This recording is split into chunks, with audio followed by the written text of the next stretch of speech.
There are three men who might explain why this had to be done. Defense Minister Moshe Dayan died in 1981. General Uzi Narkis was commander of the troops in the region. Yitzhak Rabin was the Army Chief of Staff. He maintains to this day there were commandos in the villages. We asked the man who went on to be Prime Minister why the villages were destroyed. It was through the fighting with the purpose to eliminate any possibility to these commando battalions, the Egyptian commando battalions, to hide themselves. There were few days in which we were in a search of these two Egyptian commandos, and to prevent them to have any place to hide themselves, we decided to get rid of whatever could serve them as a hiding place. Who gave the order to demolish these villages? I gave the order. It was your order? Yeah. Mr. Rabin, the people in those villages were civilians. Does the fact that their side was the aggressor, in your view, provide that the Israeli army should be allowed to go in and demolish their homes, demolish their belongings, and send them packing? When the fighting started, practically there were almost no civilians there. Their places were taken by Jordanian and Egyptian soldiers. Forgive me, Mr. Rabin, but one of your own, in fact two soldiers who were there, who were eyewitnesses to this, say that indeed what they found when they searched the homes of these people were villagers. They corroborated each other's experience by saying they did find one wounded Egyptian commando, but that these three villages were full of civilians who were not taking an active part in the war. These are two Israeli soldiers. To the best of my knowledge, most of them ran away. Might be that after a few days they returned. The Geneva Convention, to which Israel is a signatory, clearly states that this kind of action is illegal. Articles 53 and 49 state that the destruction of civilian property and the transfer of civilians is illegal. Allow me to remind you that at war there are certain rules of war, and whenever we are at war, we will do whatever is needed to protect Israel, to defend Israel's population. General Uzi Narkis tells a different story. He was commander of the troops in the region, and he blames bloodshed in the War of Independence in 1948 for what happened. The road beneath the hills of Latroun that runs between Tel Aviv and Jerusalem was blocked by the Arab Legion. The Israelis fought long and gruesome battles there, and they lost. Today, the rusted remnants of Israeli convoys remain by the side of the road in memorial to their dead. The land on which the villages sat represents a painful memory for the military, a memory that provoked retribution, according to General Narkis. I think that it was an operation based on the difficult souvenirs of 48. It can look as if it were a sort of a revenge. I think that a strict order was never given. When we talked to Mr. Rabin about it, he told me that he gave an order and that it went through official channels for this to be done. To destroy the villages? Yes.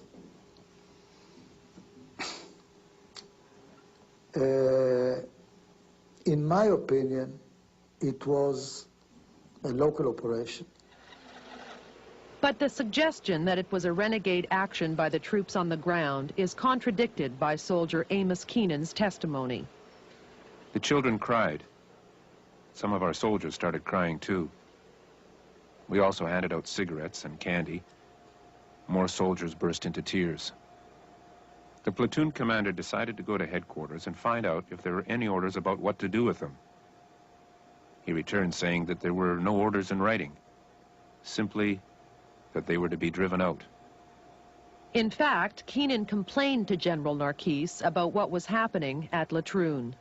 I asked an officer to see what was going on, but until he got to the place, I think that all the Arabs were already out of the villages, and later on the houses were destroyed. Did you investigate who might have given that order then, if it was done at a lower level than yourself? Was an investigation ever done of why this happened? No, I did not. Yitzhak Rabin says this land was cleared for strategic reasons. His central commander, Uzi Narkis, says it was a renegade action. But others believe Defense Minister Dayan had reasons of his own. Yuri Avneri believes he wanted to straighten the border. What Dayan wanted to do is to eradicate the Arab villages in this area, so that when he claims, so that he would claim, let's say, a border rectification in this area, there would be no Arab villages or no Arab people there, which could be used as an argument for not letting Israel have this area. This was what it was all about. But Israel has refused to leave the West Bank land it occupied in 1967. The United Nations says it occupies it illegally, and Canada takes the same position. So a park that bears Canada's name on that land does not sit comfortably with Canadian foreign policy. Yet despite the sign and the names of the Canadian contributors sitting squarely in occupied territory, the Jewish National Fund maintains that government policy has not been contravened. No Canadian money was spent here, they say. That money all went into another part of the park, which they claim is within Israel's pre-1967 border. We simply would not do anything which was not consistent with Canadian foreign policy.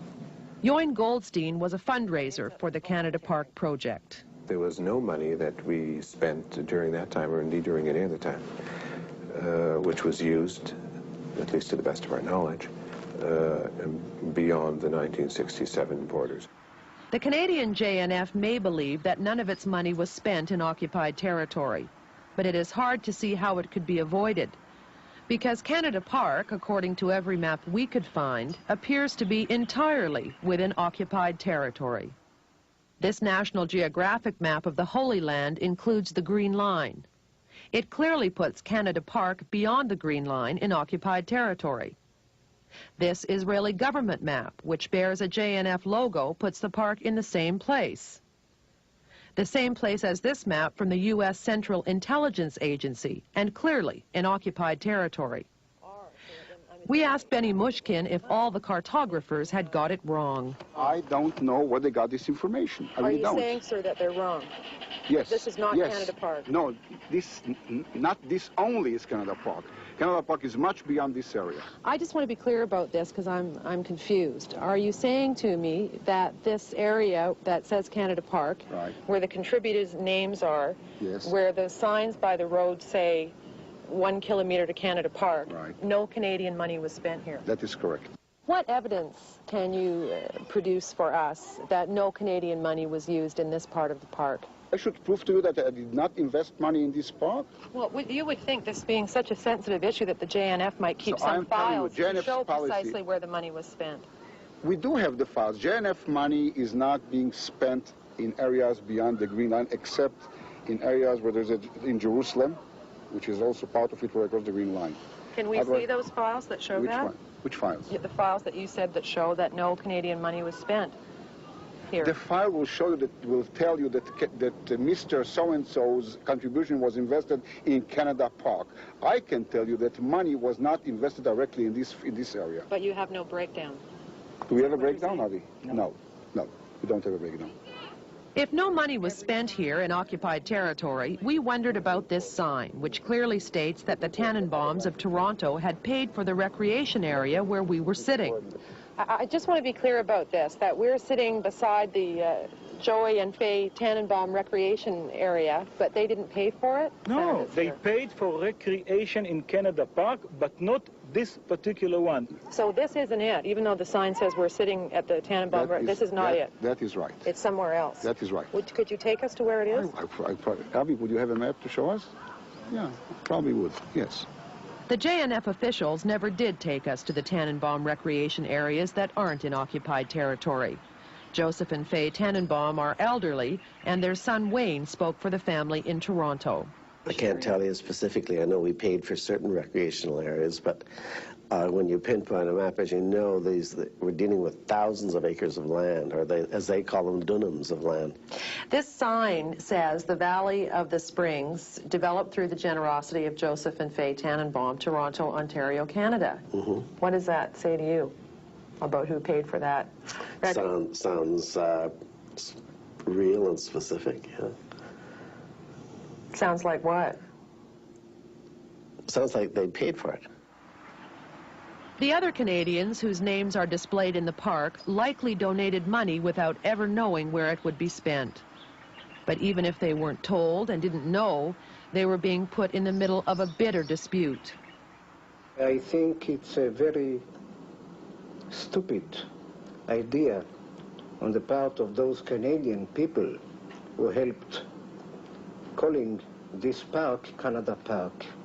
It's no business of any Canadian to intervene in a disputed issue. The land of Palestine, Eretz Israel, is disputed between two people, and let us not call any park Canada or Japan before peace is settled. If there is ever to be peace here, many believe Israel will have to trade land for it. The hatred each side holds for the other is as deeply rooted in Canada Park as anywhere in the Middle East. For the Palestinians, the land the park sits on represents their birthright. For the Israelis, the security of their nation. I don't see any Israeli leader that will give it up. Why? Why? Because we need it for Israel's security, to maintain the line, the road between Tel Aviv and Jerusalem totally secure, as you wouldn't allow that the road between Toronto and Ottawa will be controlled by a potential enemy of Canada. The minimal requirements for the Palestinians is to have the right to self-determination in their own land and create their own independent state and their own entity. And secondly, to have the right to return to their birthplace and their homeland if they so choose. This must be fundamentally obtained.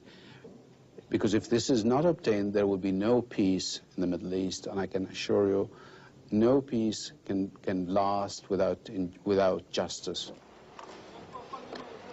There is no peace today in this village in the West Bank. Israeli soldiers order Palestinian boys to remove pro-PLO graffiti. The hatred is passed like poison from generation to generation.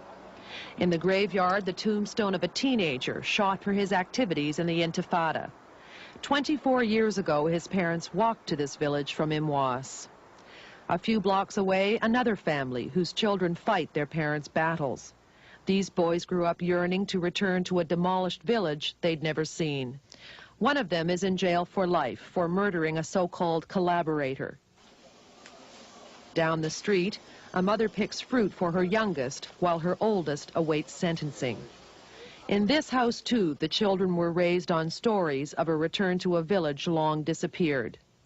This boy, just 16, was found guilty of murder, a murder committed for his parents' cause.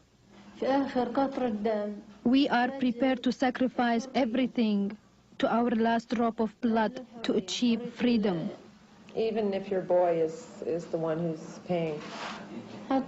Even if I have to sacrifice the last child, my youngest Hakim, we will do it in order to have our country back. To close his report, Amos Keenan made a prophecy about the future of the people who had lived on the land now known as Canada Park.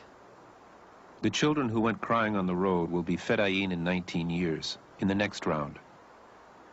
Thus we have lost the victory.